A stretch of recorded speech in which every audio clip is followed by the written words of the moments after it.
Isles of Scotland, but with a change in wind direction tomorrow, a change in our weather. And the same is true for many mainland parts of Europe, where it's been relatively mild just recently. Last night, temperatures well above average, but the cold air is not too far away. Up in northern Europe, it seeps southwards over the coming week, right the way down into Iberia for the weekend. But before that happens, we've got this huge conveyor belt of clouds still streaming into the northwest of Scotland, where we've had flood problems. The good news is that that area of low pressure will move out of the way by tomorrow, and then after a blast of northwesterly winds, we'll see high pressure building from the south, keeping those weather fronts at bay and bringing some dry weather even into the north eventually. But that's a long way off, and for the meantime, in the last 36 hours, we've had 5 inches of rain up towards the sky. That rain has barely stopped through this morning, as you can see from the radar picture. It's the sheer persistent nature which is causing us the flood problems. But it is now starting to migrate south into Northern Ireland. It'll push south across Scotland.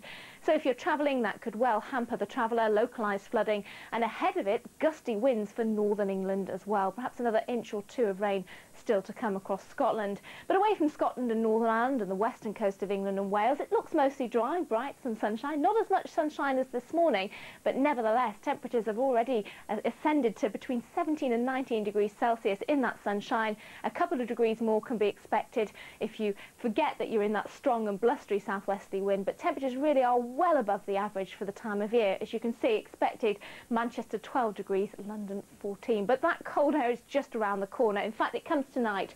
The winds turn round to the northwest, so here's the change. That wind pushing that cloud and rain away from all but the southeast by the end of the night. A strong northwesterly, so some showers with hail and thunder following, but a much colder night, particularly if you add on the wind chill factor. And that wind's still with us for tomorrow. Now, some of the showers tomorrow could actually be a little bit wintry over the Cairngorms, but for most, the showers should die out as the day goes on. A little bit more sunshine coming through, and the wind's easing as well. But nevertheless, it will feel significantly colder. By Thursday, the high pressure's in charge, but these weak weather fronts will bring more cloud into the north in particular. A little bit of patchy rain. I don't think it'll amount to a great deal. And we could have some frosty starts and foggy starts in the south towards the end of the week. Always more cloud, I think, towards the north and west with those weak weather fronts around, and that could well slip southwards into the weekend. So change is on the way. Tomorrow really will feel colder for all of us, but it does look set to settle down later this week, Anna.